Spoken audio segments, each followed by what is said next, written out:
बड़ी जानकारी है। बिहार के बांकीपुर में प्रशांत किशोर की जीत हो चुकी है। लगातार लीड बनाए हुए थे, 18,953 वोट से जीते प्रशांत किशोर। ये बड़ी खबर है। बिहार के बांकीपुर में प्रशांत किशोर की जीत हो गई है। बिहार के बांकीपुर को नितिन नवीन की सीट से जाना जाता था, भारतीय जनता पार्टी का गढ़ कहा जाता था। नितिन नवीन राज्यसभा चले गए और ऐसे में उन्होंने जो सीट खाली की थी वो सीधा बीजेपी के हाथ से फिसलती हुई जनसुराज पार्टी के खाते में जाती हुई प्रशांत किशोर वही चेहरा है जो कई बार कई नेताओं को चुनाव जिता चुके हैं, लड़ा चुके हैं, लेकिन जब उनकी पार्टी विधानसभा चुनाव में उतरी थी तो खास प्रदर्शन नहीं कर पाई थी। लेकिन उन्होंने कोई सबक लिया, कोई सीख ली। उन्होंने जो चुनाव ना लड़ने का फैसला किया था उस फैसले को उन्होंने वापस लिया। चुनाव में उतरे, चुनावी रण में ऐसे उतरे कि समीकरण बदल दिए गए उनके द्वारा। ये बड़ी जानकारी आपको बता रहे हैं। बिहार के बांकीपुर में प्रशांत किशोर की जीत हुई है। अमूमन हम ब्रिजेश ये देखते हैं और समझते हैं कि बड़े बड़े जो सेफोलॉजिस्ट भी होते हैं, जो रणनीतिकार होते हैं, वो भी कभी कभी गलत रणनीति बना बैठते हैं, लेकिन उससे ठीक सबक लेके बहुत जल्दी प्रशांत किशोर ने खुद को संभाला है और खुद फिर चुनाव में उतरने का फैसला किया। फैसला उनके पक्ष में गया। नहीं देखिए, बिल्कुल कोई भी जो लीडर होता है, लीडर को मैदान में उतरना पड़ता है। जब तक लीडर फ्रंट पे आके लड़ेगा नहीं, तब तक कोई पार्टी और उसके कार्यकर्ता उसको उम्मीदवार कैसे लड़ेंगे। तो मुझे लगता है कि प्रशांत किशोर ने जो पिछली रणनीति बनाई थी वो गलत साबित हुई। वो खुद मैदान में नहीं होते, उन्होंने कहा मैं अपनी पार्टी को लड़ाऊंगा, मगर बिना लीडर के जब पार्टी लड़ी तो उसको शिकस्त मिली, एक भी सीट नहीं जीत पाया वो, और कई जगह तो बुरी तरह जमानत जब्त हुई। मैंने पिछले बिहार के इलेक्शन में उनकी जो पार्टी थी कहीं कुछ आसान नहीं दिखा पाई, मगर इस बार उन्होंने पिछली गलती से सबक लिया और एक चैलेंजिंग सीट पर उतरे जो बीजेपी का गढ़ था हमेशा से। नितिन नवीन यहाँ से 3 या 4 बार से लगातार जीतते आए, उनके पिताजी भी इस सीट से जीतते आए, उसके बाद नितिन नवीन जीते, और कायस्थ समाज की बहुलता वाली सीट है ये, जहाँ पे बहुत सारे कायस्थ होते हैं। यही वजह है कि बीजेपी ने जिस सिन्हा को उतारा था, नवीन सिन्हा को, वो भी कायस्थ समाज के थे, मगर कुछ नहीं हुआ। जनता ने एक नए आदमी को दिया जो पढ़ा लिखा है, जो काबिल है, जो चुनाव की स्ट्रेटजी बनाता है, जिसकी अपनी पूरे देश भर में पहचान है, जो लोगों को चुनाव जानता, समझाता, पढ़ाता, सिखाता है। तो उस नाते जन स्वराज पार्टी के प्रशांत किशोर जीते हैं, और जो उनकी पार्टी के लिए और साथ ही साथ एक ताज़ी हवा भारतीय राजनीति में जो आई है वो उसको जन स्वराज के रूप में हम लोग याद करेंगे। आम आदमी पार्टी या ये सब जो नई पार्टियां आ रही हैं, ये नए दौर की पार्टियां हैं जिनका स्वागत किया जाना है। तो कॉकरोच जनता पार्टी का असर हुआ है क्या इस पूरे चुनाव पर? अगर देखा जाए तो युवाओं ने कहीं दतिया हो या बिहार का बांकीपुर हो या फिर दामोदर यादव को वोट देना हो। हाँ, बिल्कुल इससे इनकार नहीं कर सकते, क्योंकि जो इलेक्शन, ये जो आंदोलन है किसी एक जगह सीमित नहीं रह जाते। यदि आंदोलन दिल्ली की जंतर मंतर पर हो रहा तो उसका असर दतिया में भी हुआ होगा, क्योंकि लोगों के साथ मोबाइल पे जितने सारे कंटेंट आ रहा था, हर आदमी उसको देख रहा था, समझ रहा था, सीख रहा था। भोपाल में भी जो कुछ हुआ आंदोलन किसानों का, उसका असर भी दतिया इलेक्शन पे हुआ होगा।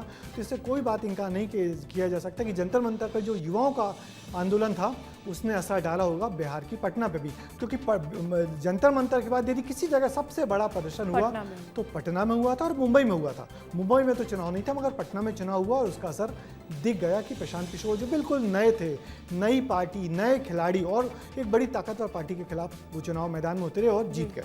अच्छा, जिस तरीके के बिहार के भी नतीजे आए हैं, जिस तरीके के मध्य प्रदेश के भी नतीजे आए हैं, आपसे मैं समझना चाहूंगी कि यह भारतीय राजनीति में पहली दफा हो रहा है या फिर दोहरा रहा है इतिहास खुद को? क्योंकि एक वक्त पे हम देखा था कि इंदिरा गांधी को जब चुनाव जितवाना था तो जात पर ना पात पर बात, इस बार मुहर लगेगी हाथ पर, तो जात पात से ऊपर उठकर राजनीति करने की कोशिश की गई थी। अभी भी हमने देखा कि घनश्याम सिंह को उतारा गया, बहुत ज्यादा जाति आधारित यहाँ पर समीकरण नहीं साधे थे कांग्रेस पार्टी ने, लेकिन कांग्रेस पार्टी को उसका जो फल है वो मिला। कायस्थ समाज है बिहार के बांकीपुर में, बहुत ज्यादा प्रशांत किशोर ने वो साधने की कोशिश नहीं की, लेकिन उसका भी फल उन्हें मिल रहा है। तो भारतीय राजनीति में ये बदलाव की लहर है।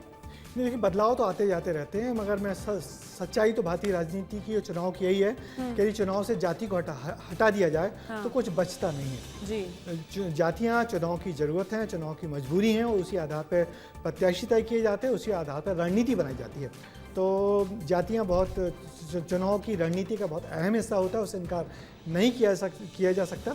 और ये एक दो चुनाव भले ऐसे हो जाते हैं, इतिहास तो आपने सही कहा, इतिहास अपने आप को दोहराता है, इतिहास में नई नई चीज़ें आती रहती हैं। तो मुझे लगता है कि पटना में भी एक उसी तरीके की नई पार्टी का आगमन हुआ है जैसे दिल्ली में आम आदमी पार्टी का हुआ था। आम आदमी पार्टी 10 साल तक दिल्ली में राज किया, फिर भले ही वो अपनी से पंजाब में उसका राज चल रहा हो या उसकी सरकार हो, मगर 10 साल तक तो आम आदमी पार्टी को खारिज नहीं किया जा सकता था।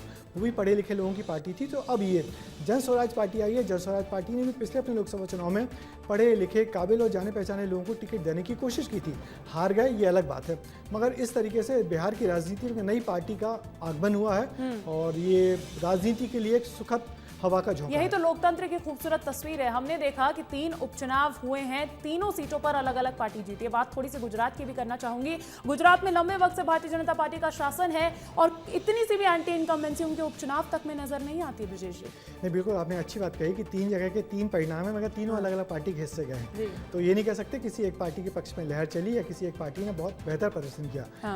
बीजेपी भी जीती गुजरात में, कांग्रेस जीती मध्य प्रदेश में और जन स्वराज पार्टी जीती बिहार में। मगर निश्चित ही ये हमें राजनीति की खूबसूरती है कि अलग अलग पार्टियां आती हैं, नई पार्टियां आती हैं और जीतती हैं। और तीनों पार्टियों के जो कैंडिडेट थे वो, और जहाँ तक गुजरात की बात करें, गुजरात में तो पार्टी बहुत मजबूत है बीजेपी की, लगातार जीतती आ रही है। फिर चाहे बाई इलेक्शन हो, चाहे लोकसभा इलेक्शन हो, चाहे विधानसभा इलेक्शन हो, गुजरात में भारतीय जनता पार्टी बहुत मजबूती से जमी हुई है। और ये निश्चित ही एक बड़े शोध का विषय है कि कैसे पार्टी गुजरात में अपने पैर जमाती है तो अब तक किसी छोटे से चुनाव में भी उखड़ नहीं पाती है।